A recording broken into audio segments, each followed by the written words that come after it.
11장 1절에서부터 18절까지. 에어컨을 전체 다 꺼볼래요? 한번 꺼보게. 11장 1절에서부터 18절. 1절에서 18절까지 한 절씩 돌아가면서 읽습니다. 유대에 있는 사도들과 형제들이 이방인들도 하나님의 말씀을 받았다 함을 들었더니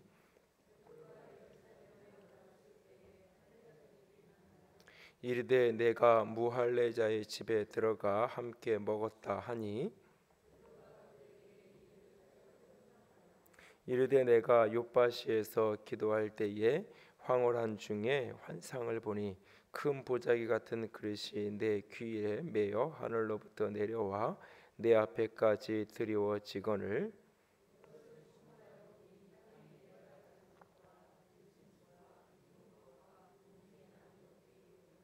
또 들으니 소리 있어 내게 이르되 베드로야 일어나 잡아먹으라 하거늘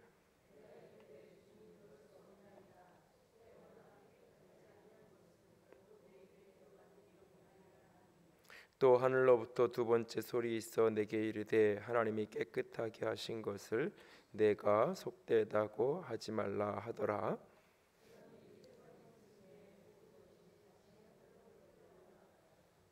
마침 세 사람이 내가 유숙한 집 앞에 서 있으니 가이사랴에서 내게 보낸 사람이라.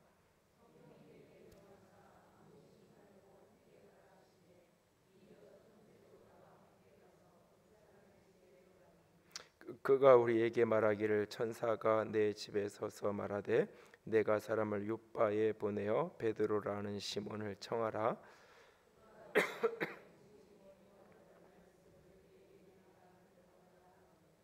내가 말을 시작할 때에 성령이 그들에게 임하시기를 처음 우리에게 하실 것과 같이 하는지라.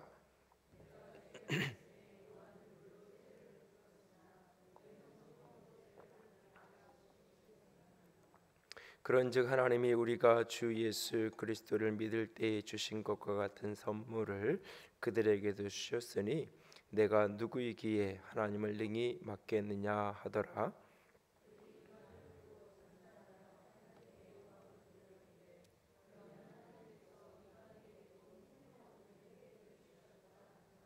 아멘. 여러분의 인생을 살면서 내가 누군가로부터 비난받아야 할 때 어떻게 반응하고 어떻게 행동하나요?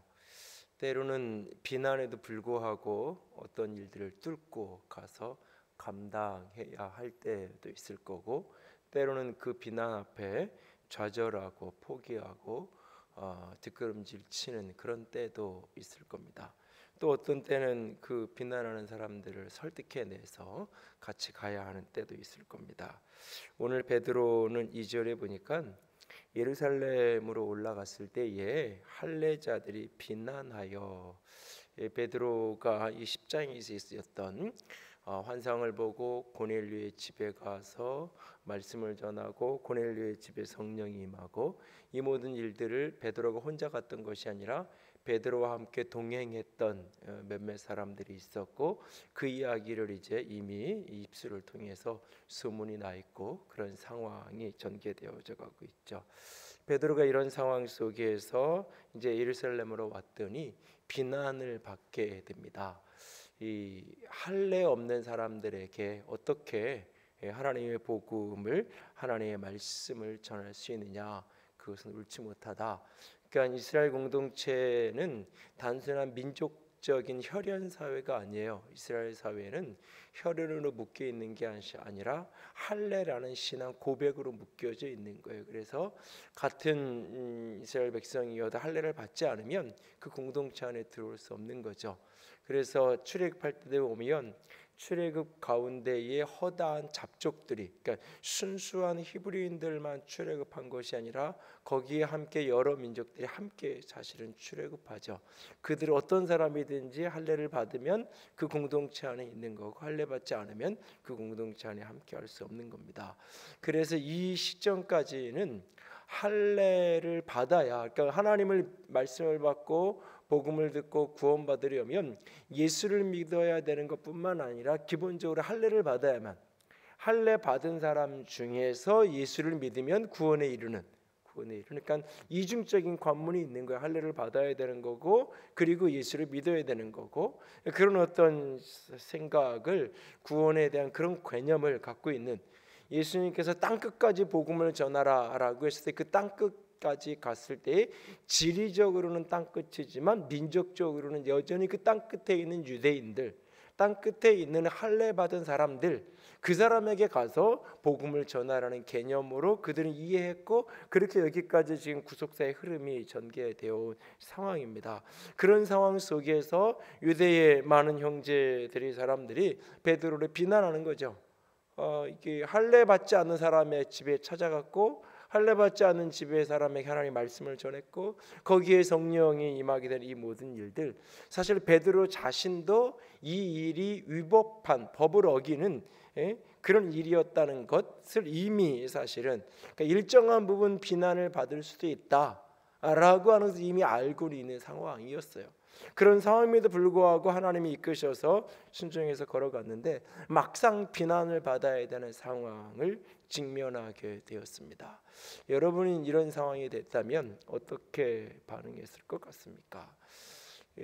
무엇인가 이렇게 내 나름대로 이렇게 삶을 살아가다가 가정에서든지 직장에서든지 교회에서든지 무엇인가 내가 나름 열심히, 나름 최선을 다해서 뭔가를 했는데 그것이 내게 들려오는 것은 비난의 모습으로 내게 그것이 이렇게 다가와질 때, 여러분들은 그것에 대해서 어떻게, 그 비난에도 불구하고 비난을 하든지 말든지, 나는 옳으니까, 나는 맞으니까, 내가 가는 길이 정확하니까 비난을 하든지 말든지 그냥 이렇게 내 갈 길을 가는 스타일인가요? 아니면 그것이 불편하고 싫고 힘들어서 때로는 이렇게 가야 하는 길을 포기하거나 이렇게 주저앉거나 뭐 이렇게 구차하게 변명을 하고 설명을 하고 설득을 하고 이런 것들이 때로는 뭐 그냥 구차하고 구질구질하고 뭐 이런 식으로 생각을 하고 그냥 그것을 이렇게 피하고 외면하고, 또는 그러면서 이렇게 스스로 때로는 그 일을 이렇게 포기하거나 무시하거나 어떤 반응을 일반적으로 해 가나요?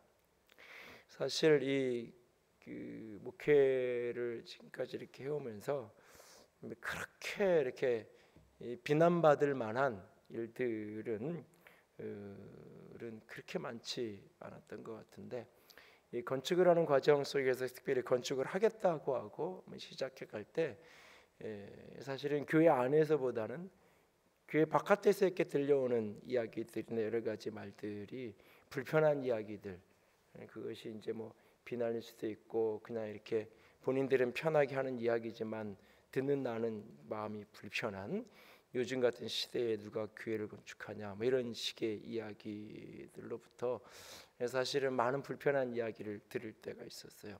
때로는 교회 안에서도 뭐 많이는 아니어도 그런 불편한 이야기들을 이렇게 토해내고, 그럴 때 이제 건축 자체를 반대하고 그런 어떤 것은 대부분이 다 동의하는 분위기였기 때문에 규모를 자꾸 더 이렇게 줄여서, 우리가 재정이 이만큼밖에 안 되는데 자꾸 꼭 그렇게 사실 이제 지하의 본당 넣는 문제, 이게 이제 규모를 줄이고 안 줄이고 하는 문제의 관건이었는데, 지상으로 본당을 올리고 지하 이제 2층까지만 이제 낮게 파서 이제 규모를, 재정을 최소한 10억 내지 15억 정도 이상을 줄이는, 그것 문제도 이렇게 이런저런 이야기를 한 적이 있는데, 뭐 토론이 되고 논쟁이 되고 뭐 그건 얼마든지 뭐 이런 이야기 저런 얘기를 할 수 있는 거고 해야 되는 거고 또 찬반은들 있는 거니까 그게 정상이고 자연스러운 거예요.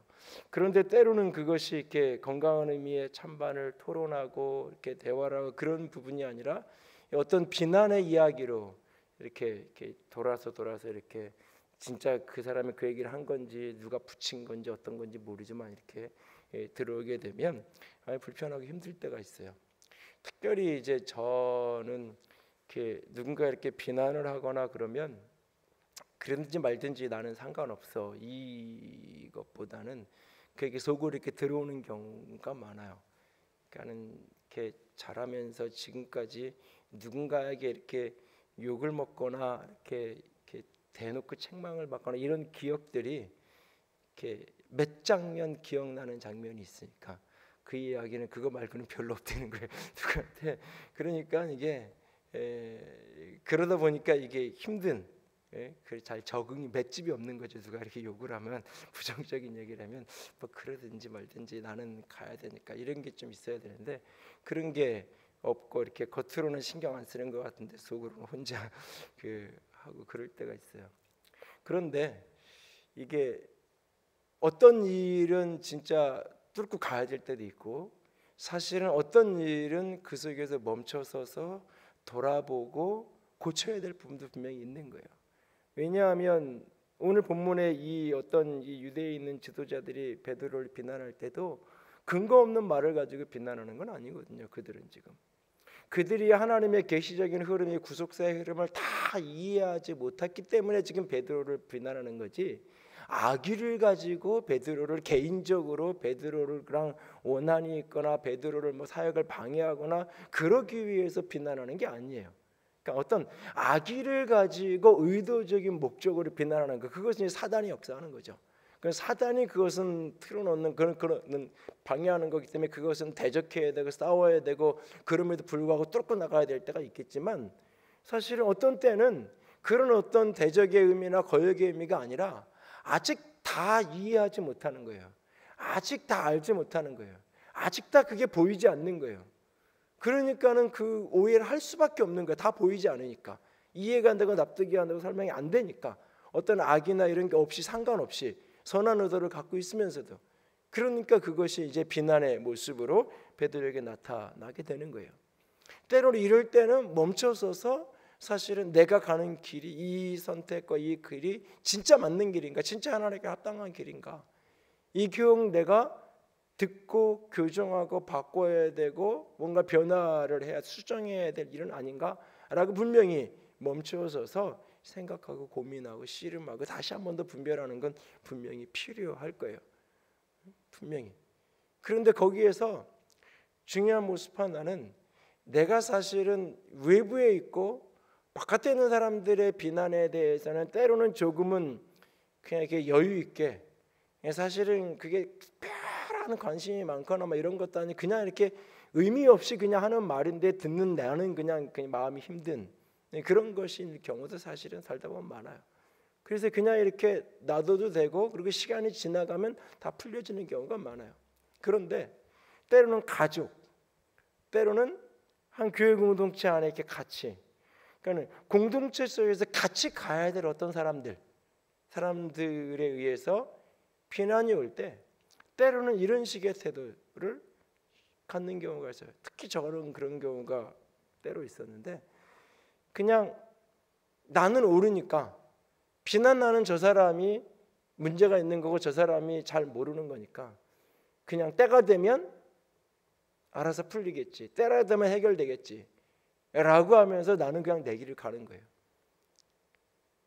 근데 이게 어느 날 하나님 앞에서 깨달아지는 것 중에 하나는 뭐냐면, 내가 진짜 이 길에 대한 100% 확신 때문에 그런 태도를 취하는 것도 아니고, 진짜 하나님이 때가 되면 저 사람을 돌이키고 깨닫게 하시고 바꾸어 주실 것을 철저하게 믿어서, 이건 지금 내가 나서고 뭔가 할 일이 아니라 하나님이 하실 때까지 그냥 기다려야 될 일이라고 철저하게 믿어서 가만히 있는 것도 아니고, 사실 다 밑바닥에 내가 교만해서, 내가 자존심을 숙이기 싫어서 무엇인가를 가서 설명해야 되는 것 자체가, 무엇인가, 이게 분명히 옳은 일인데 굳이 무슨 설명이 필요한가, 이걸 뭔가 가서 이렇게 일일이 설명해야 되고 이야기해야 되는 것 자체를, 그러니까 이걸 어떤 불필요한 내 자존심의 문제로 생각을 해서 내가 이렇게 뭔가 이렇게 지는 것 같은 그런 태도를 갖게 되는 경우가 있더라고요. 그리고 그 속에는 더 깊이 들어가면 그 사람에게 대한 진정한 사랑이 없는 거예요. 왜냐하면 그 사람은 지금 무언가 오해를 하고 있어요. 그게 오해 때문이든지 착각 때문이든지 무엇 때문에 지금 비난하는 마음에 마음에 있고, 그것이 입으로 뱉든지 아니면 속에 말이든지 뭔가 지금 마음이 힘든 상태에 있어요.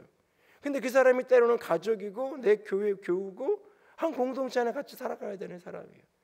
근데 내가 잘못했다고 여길 때는, 내가 틀렸다고 여길 때는 가서 내가 잘못했다고 말하겠죠. 근데 그게 아닐 때는 설명하고 싶지 않은 거예요. 알아서 깨닫겠지. 난 옳은데. 근데 이게 왜 사랑의 문제랑 상관이 있냐? 그 사람은 계속 지금 마음이 힘들잖아요. 내가 자존심을 꺾고 내가 가서 전후좌우를 충분히 설명해 주면, 아 그랬군요, 그리고 그게 이렇게 이해가 돼서 얼마든지 그 마음이 풀어질 수 있는데, 그냥 그 불편한 마음대로 한 달이고 두 달이고 그냥 그렇게 있도록 그냥 놔두는, 그리고는 스스로 풀지 않는다고, 그리고는 하나님이 저 사람 마음 풀어주지 않는다고 하는 모습이 내 안에, 아 이게 때로는 교만이고 이게 때로는 사람에 대한 사랑이 부족한 모습 중에 하나구나.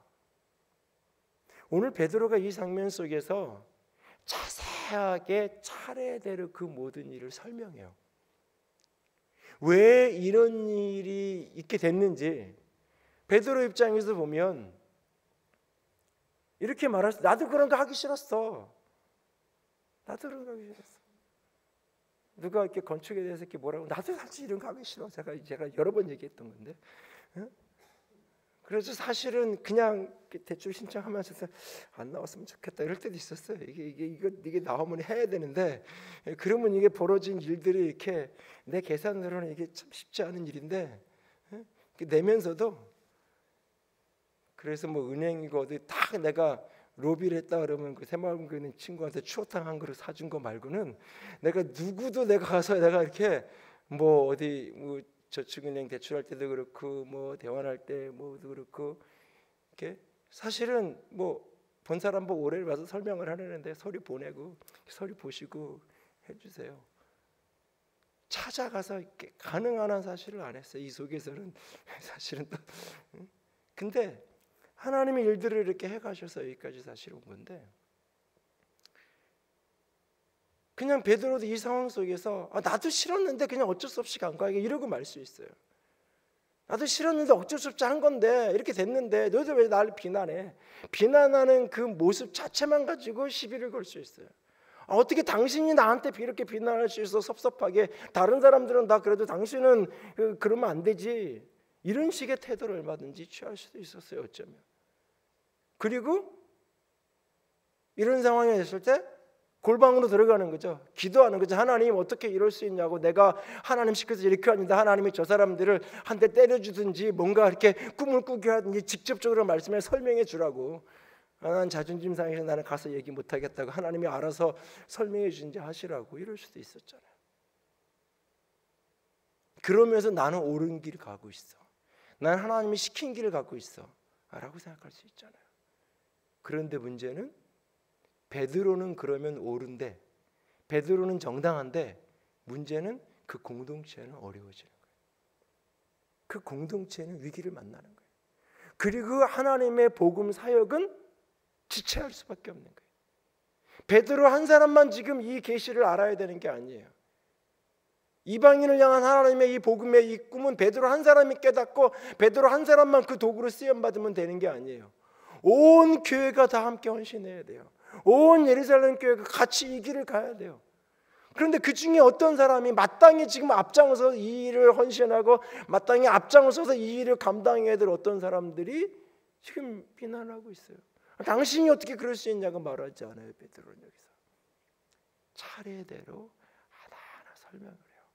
내게 이런 환상을 꼭 보았고, 하나님이 3번씩이나 내가 먹을 수 없다 그러는데 먹으라고 말씀하셨고, 그 환상이 끝나고 난 때에 하나님께서 요파에서 사람을 보냈고, 그 사람들이 와서 고넬료라는 우리 주인이 이렇게 또 천사가 와서 이야기를 해서 초청을 했다 그랬고, 그래서 내가 그렇게 따라갔고, 가서 내가 말씀을 전하는데, 우리가 처음 성령 받을 때 오순절날 우리가 처음 성령 받는 그날 그곳에서 일어나는 것 똑같은 현상들이 거기서 벌어지는데 도대체 내가 무슨 자격으로 하나님이 행하시는데 내가 무슨 자격으로 내가 이걸 맡겠냐.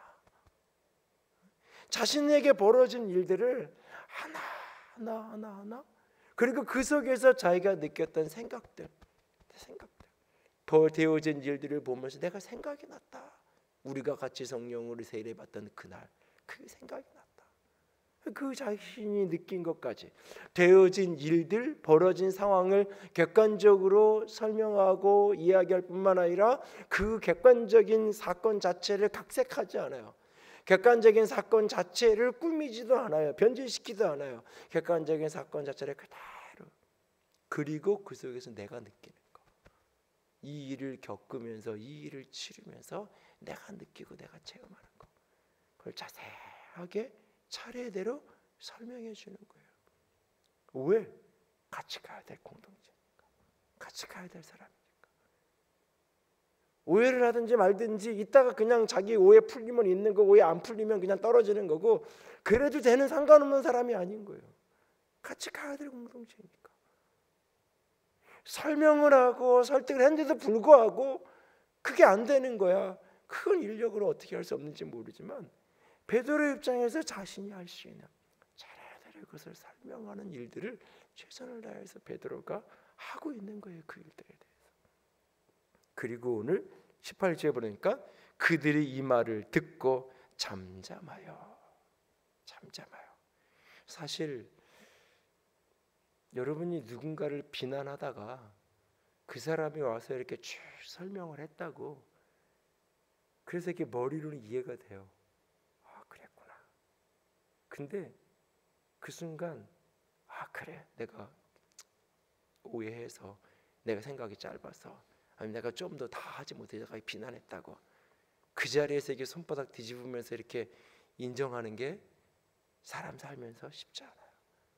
사실 오해를 받을 때 그 설명하는 것도 쉬운 일이 아니지만 내가 누군가를 오해하고 있는데 지금 이렇게 그런 마음이 있는데 누군가가 와서 그 사람을 설명을 한다고 해서 그게 이해가 되었을 때 사실 더 괴로워요. 이해가 안 되면 차라리 나 왜 내 계속 비난하면 되니까 나는 이해할 수 없어 당신 주장을. 그리고 그 사람이 이야기하는데 허점이 있어. 틀린 이야기를 해. 거짓말 가지고 막 해. 그럼 계속 비난하면 되잖아요. 그럼 내가 이제까지 비난한 게 옳았다는 게 확인되니까 오히려 편안할 수 있어요, 사람은. 근데 그 순간 괴로우면서 갈등을 해야 돼요. 내가 오해하고 비난했던 거에서 내 행동을 돌이켜야 되잖아요. 그러니까 여기도 이 사람들이 잠잠한 거예요. 그러면서 어쩌면 생각하는 거예요. 그래도 너 어떻게 그럴 수 있냐고. 그런 일이 있었으면 가기 전에 우리한테 미리 얘기하고 그 고넬료 집에 먼저 가기 전에 우리한테 미리 사람을 보내든지 어떻게 해서 미리 상황을 자세히 설명을 하고 그래서 내가 이렇게 고넬료 집에 간다고 미리 연락을 해주고 설명을 해주고 그렇게 동의를 구하고 그러고서는 갔어야지. 얼마든지 이 상황에서도 내가 지금 비난했던 것이 옳았다고 변명할 수 있는 걸 찾아서 또 계속 논쟁을 삼을 수 있잖아요. 얼마든지 이 상황에서. 근데 그렇지 않지 않아. 잠잠하게 생각하는 거예요. 무엇을 생각했을까? 중요한 거는 내 자존심도 아니고 내 체면도 아니고 중요한 거는 베드로의 권위도 아니고 베드로의 행동도 아니에요. 중요한 건 이 일 속에 하나님이 일하고 계신다는 것을 인정하는 거예요.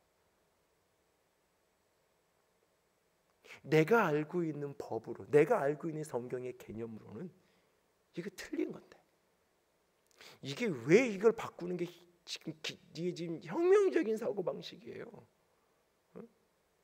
여러분들이 때로는 내가 이건 성경적으로 확실히 하는 그것이 어느 날 여러분들이 믿는 어떤 것, 절대적이라고 믿는 어떤 것, 이것이 없으면 기독교가 아니야라고 하는 어떤 것, 때로는 그것을 뒤집어야 되는 지금 이 유대인들 입장에서 이걸 전환하는 게 그만큼 혁명적인 사건이에요.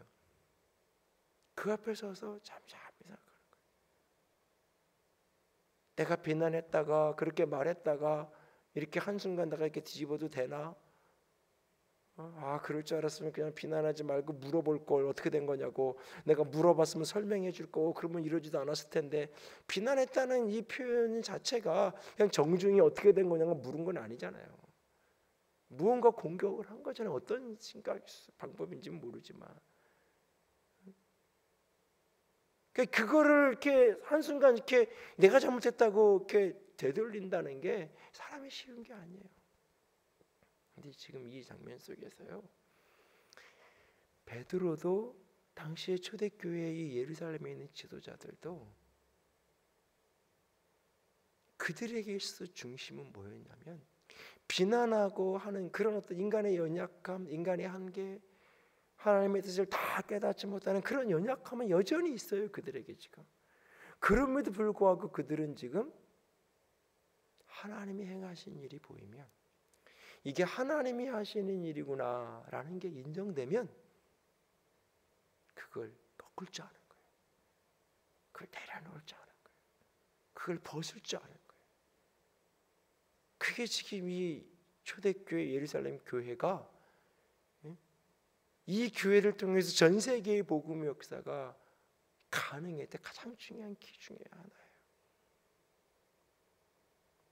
베드로도 오늘 이 교회의 지도자들도 오늘 하나님이 행하시면, 하나님이 행하시는 게 느껴지면 인정하는, 그것을 꺾는, 가장 미련하고 어리석은 사람이 하나님이 이건 하나님이 하시는 거야라는 그 느끼면서도 싫은 거예요. 여러분, 사람의 감정은 그게 오르면 늘 좋은 게 아니에요. 옳다고 해서 늘 감정이 좋은 감정이 생기는 게 아니에요. 그게 옳은 일인지 알아요. 그런데 감정은 싫어요. 그렇게 해야 된다는 거 알아요. 근데 가기 싫을 때가 있어요. 인간의 감정은. 내가 이렇게 말하면 안 되는 거 알아요. 그렇게 말하고 싶지 않아요. 그렇게 안 할 거예요. 그런데 나도 모르게 그렇게 돼요. 또 그게 사람이에요. 사실 사람이에요. 이걸 꺾어내는 것, 이게 사실은 자기 부인이에요. 이게 어떤 의미에서 십자가를 지는 거예요. 공동체 속에서, 교회 속에서. 회의를 하고 의논을 하다가 분명히 내가 A라는 주장을 했는데 B라는 주장이 있었는데 내 A라는 주장이 관철이 안 되고 B라는 주장이 선택이 됐어요. 마음이 불편한 건 정상이에요. 그런데 그 마음이 좋은 사람 없어요. 다 힘들어요. 그래서 성숙한 사람은 그럼에도 불구하고 그 B라고 결정된 그 일에 자신을 내어놓는, 왜? 공동체 전체의 일이니까. 여러분, 휴가를 가는데 부인은 동해안으로 가자 그랬고 남편은 남해안으로 가자 그랬어요. 남편이 우겨가지고 남해안으로 갔어요. 갔는데 남해안에 내내 비와. 그리고 동해안 햇빛 쨍쨍이야. 그럼 계속 뭐라 그래요? 내가 동해안 가자 그러지 않았냐고. 내가 동해안을 가자는데 왜 남해안으로 가자고 당신 이래가지고 나를 이렇게 힘들게 하냐고. 그 3박 4일 2박 3일 내내 뭐라 그러잖아요. 그리고 가서 또 이렇게 좋으면, 가서 남해 갔더니 굉장히 좋아. 날씨도 좋고 먹을 것도 너무 좋아요. 그래도 좋다고 말 안 해. 내가 동해 가자 그랬으니까 좋다고 말 안 해. 여기 남편이 여기 오길 잘했지 뭐. 그래도 그냥 이렇게 반응은 안 해. 인정하고 싶지 않은 거죠. 이게 사람이, 그게 근데 되는 게, 가기 전까지는 에이 여기 갔다 저기 갈까 부부끼리 뭐 이렇게 결정도 하지만 결국은 한 사람 포기하고 양보하고 해서 결정을 했으면 그 다음에 우리가 가족이니까 같이 가는 거잖아요. 같이 하는 거잖아요. 같이 즐기고 같이 읽고. 교회도 마찬가지인 거예요. 그런 것이 잘 되는 사람들이 성숙한 그리스도인인 거예요. 그런 어른들이 많은 교회가 평안한 교회예요. 논쟁이 없는 교회가 평안한 교회가 아니에요. 이론이 없는, 다른 의견이 없는 교회가 편안한 교회가 아니에요. 다른 의견이 없는 교회는 언젠가는 위기가 오게 돼 있어요. 왜? 한 개인은 그게 늘 이끌어가는 게 목회자라면, 목회자가 평생 모든 결정을 다 옳은 결정만 하나요? 그거는 불가능한 거예요. 틀릴 때가 있는 거예요. 지금은 옳았는데 10년 20년 지나 보니까 그때 그 결정이 너무나 잘못된 걸 수도 있는 거예요. 인생을 살면서 모르는 거예요. 어떤 것도. 그래서 그냥 목사님이 하란다고 무조건 쭉 따라하는 게, 그게 모든 게 좋은 교회냐? 진짜 평안한 교회냐? 저는 그렇게 생각하지 않아요.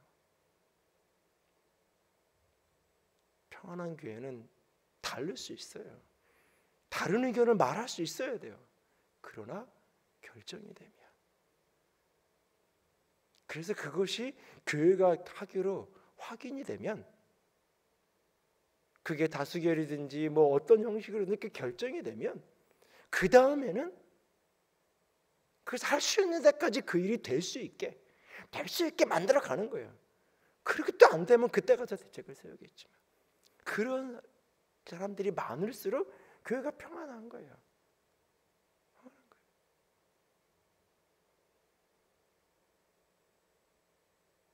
소망교회 각사의 목사님이 은퇴하기 2년 전인가 장로회 신학대학교 박사과정 그룹에 와서 간증. 우리 교회 장로님들이 너무 인격적이어서 반대를 안 하신다고.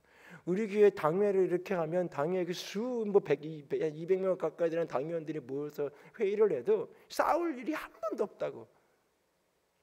목사님 은퇴하고 나서 그날부터 싸웠잖아요. 지금까지도 싸우잖아요. 왜? 목사님 있는 동안 목사님 말 한마디에 모든 게 되니까. 근데 목사님이 딱 은퇴하니까 거기에 결정을 했는데도 후임 목사님을 세웠으면 그 다음에 모두가 결정해서 자기들 투표해서 세웠으면 그 다음에 따라가야 돼요. 근데 계속 흠결을 찾아서 조금만 잘못된 게 보이면 그거 가지고 고소하고 잘못했다고 시비를 걸고 계속 어려움이 생기죠. 평안한 교회, 이론이 없는 교회가 아니에요. 틀릴 수 있어요. 그래서 비난할 수도 있어요. 비난받을 수도 있어요.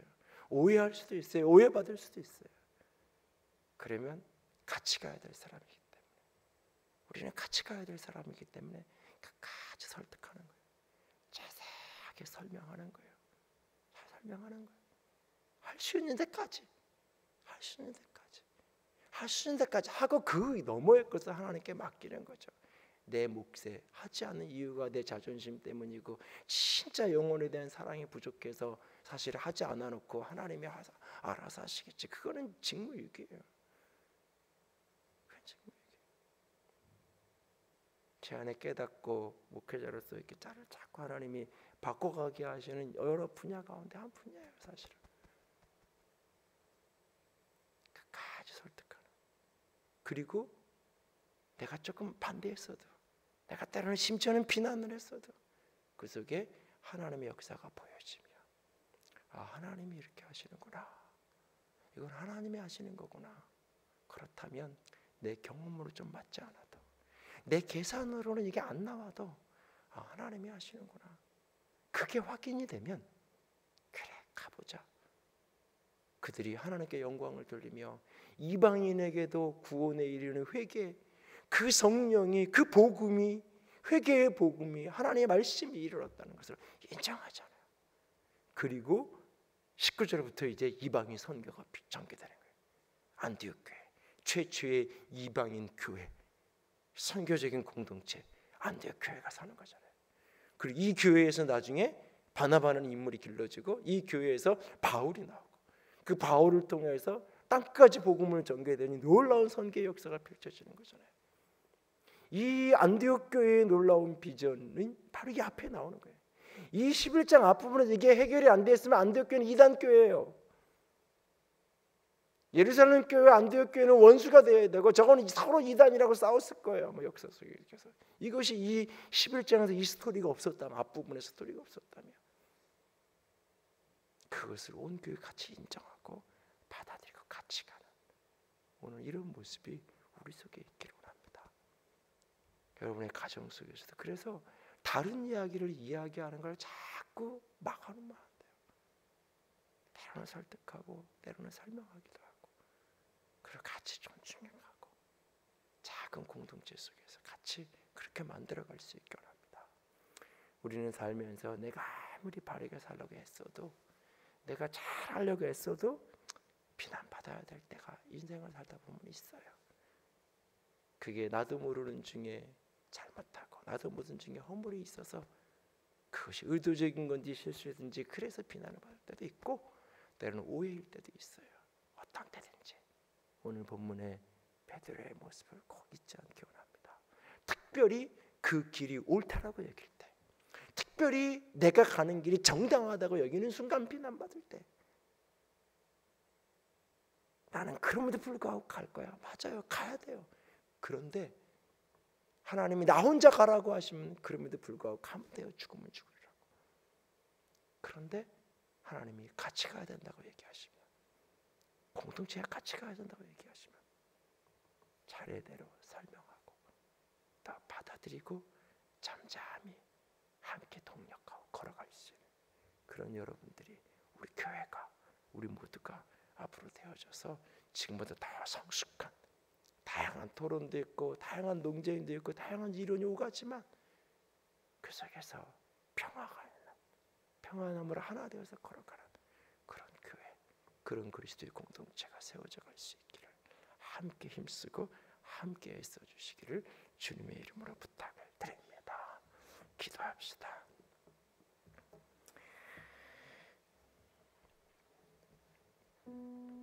말씀을 붙들고 기도합시다.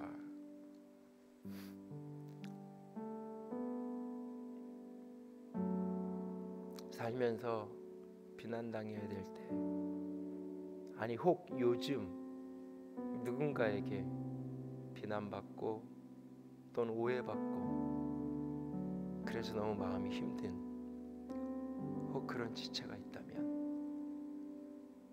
내 힘든 마음은 하나님께 가져가고 내 힘든 마음은 주님께 가져가지만 내가 설명해야 되는데 안 한 건 없는지, 내가 차례대로 말해야 되는데 말하지 않은 건 없는지 돌아볼 수 있기 원합니다. 함께 가야 할 사람이기에 진정 사랑한다면 설득하고 설명하고 그리고 같이 가자고 손을 잡아야 되는 겁니다. 그리고 혹 내가 비난하는 위치에 있었다면, 또 그런 자리에 선다면 하나님의 것을 보게 해달라고, 내 경험, 내 판단으로 비난하는 게 아니라 하나님의 행하심을 보고 결정하고 반응할 수 있는 사람 되게 해달라고 또한 기도합시다. 같이 기도합니다. 사랑의 하나님, 영광의 하나님, 주님을 찬양합니다. 아버지 하나님, 때로는 비난하기도 하고 비난받기도 할 때가 참 많습니다. 인생을 살면서 우리의 연약함이, 인생을 살면서 우리의 죄성이, 아버지 하나님, 우리의 아버지 하나님 수많은 허물들이 아버지 하나님이여 비난거리가 되고 또 비난하는 자리에 서게 되는 경우가 참 많습니다. 주님, 나를 보게 하시옵소서. 그 모든 것 속에서 나를 보게 하시옵소서. 그 모든 것에서 내 연약함을 보고 내 악함을 보고 내 죄악과 허물을 보게 하시고, 그 모든 것을 넘어 하나님이 하고자 하시는 하나님의 일들을 보게 하시고 하나님의 역사를 보게 하여 주시옵소서. 그리고 걸어갈 수 있도록 도와주시옵소서. 내 안에 있는 교만이 깨어지게 하시고 내 안에 있는 사랑 없음이 깨어지게 하시고, 아버지 하나님, 더 가까이 더 가까이 더 가까이 끊임없이 주만 바라보고 걸어갈 수 있도록 아버지 도와주시옵소서. 아버지 붙들어 주시옵소서. 영광으로, 생명으로, 은혜로, 사랑으로, 거룩함으로 아버지 붙들어 주시옵소서. 도와주시옵소서. 이 시간 한 번 더 기도하기 원합니다. 교회를 위해 기도하기 원합니다. 우리 교회가 다양한 토론이 있지만, 다양한 의견의 대화가 오가지만 그 속에서 하나님의 이끄심에, 하나님의 운행하심을 분별하고 온전히 따라갈 수 있는 그런 교회가 되게 해달라고, 또한 동시에 저를 위해서 늘 하나님의 뜻을 선하게 분별하면서 때로는 설득하고 때로는 설명하고 함께 할 수 있는 그런 일들을 또 잘 감당해 갈 수 있게 해달라고 위해서 기도해 주시기 바랍니다. 교회를 위해서, 저를 위해서 한 번 더 기도합니다. 사랑의 하나님, 영광의 하나님, 주님만을 찬양합니다. 주의 도우심만을 구합니다. 당신의 몸된 교회가 더 영광으로 설 수 있게 원합니다. 당신의 몸된 교회가 더 아름다움으로 설 수 있게 원합니다. 더 충만함으로 설 수 있게 원합니다. 아버지 도와주시옵소서. 아버지 붙들어 주시옵소서. 우리의 마음이 우리의 영이 더 깊이 주의 손에 붙들려지기 원합니다. 더 깊이 주님만을 사랑하기 원합니다. 아버지의 역사하심과 영광 가운데 온전히 사로잡혀 줄 수 있도록 주님 도와주시옵소서. 아버지 도와주세요. 아버지 도와주세요. 아버지, 온 교회가 하나님의 운행하심으로 하나 될 수 있게 원합니다. 주께서 일하심을 볼 수 있게 하시옵소서.